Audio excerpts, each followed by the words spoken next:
Barka da zuwa tashar Face Hausa 24 TV, tashar al'umma. Kalle ni, tsakanin ni da shi wane ne ya fi kama da fatalwa? Wannan shine martanin da shugaban kasar jamhuriyar Nijar Abdulrahman Chani yawa shugaban kasar Najeriya Bola Ahmed Tinubu akan kungiyar AES. Shugaban kasa Bola Ahmed Tinubu ya ce duk wanda yake cikin kungiyar AES da gaske yana kama da fatalwa, don ko gashi ya kwatance da Abdulrahman Chani, wanda a yanzu shugaban kasar jamhuriyar Nijar Abdulrahman Chani ya fito ya martani akan cewa to a tsaya a duba su a gani tsakanin shugaban kasar jamhuriyar Nijar da shugaban kasar Najeriya Bola Ahmed Tinubu wane ne ya fi kama da fatalwa.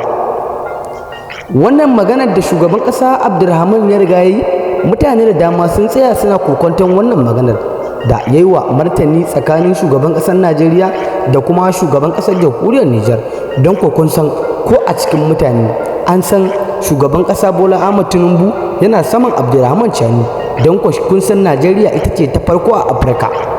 Masu raro dai sai ku gyara zama tsaf domin jin abin da ke faruwa, don a halin yanzu shugaban kasa Abdulrahman Chani ya yi mummunan martani akan shugaban kasa Bola Ahmed Tinubu, don ya kira shi a matsayin fatalwa.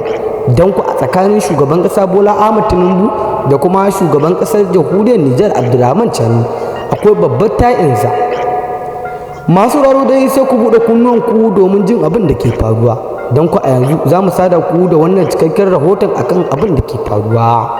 Mai sauraro dai da kan makaika kuwa cikin wannan harshen bidiyon, da muna fatan idan wannan lokacin ne ya shiga cikin channel ɗin tamu mai ɗumbin albarka, da muna fatan za ka dangula alamar subscribing kamar haka, sannan sai ka dangula mana alamar ƙararrawar sanarwa domin samun sababbin shirye-shiryen namu kuwa kai tsaye da zanen ɗora.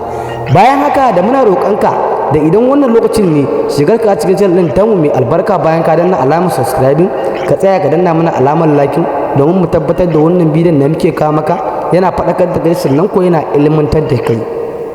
Turkash babbar magana a yanzu dai Abdulrahman Chani ya yi martani mara daɗi game da shugaban ƙasar Najeriya Bola Ahmed Tinubu.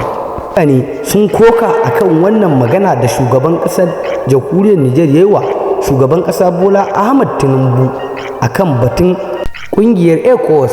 Dudai ita ce take neman ta haddasa fadakala tsakanin shugaban ƙasa Bola Ahmed Tinubu da shugaban ƙasar Abdulrahman Chani, shugaban ƙasar jamhuriyar Nijar. Don ku duk lokacin da aka ce shugabannin wa'annan ƙasashe guda uku, Burkina Faso, Mali da ƙasar jamhuriyar Nijar, su dawo cikin ƙungiyar ECOWAS, duk shine ya haddasa wannan abu.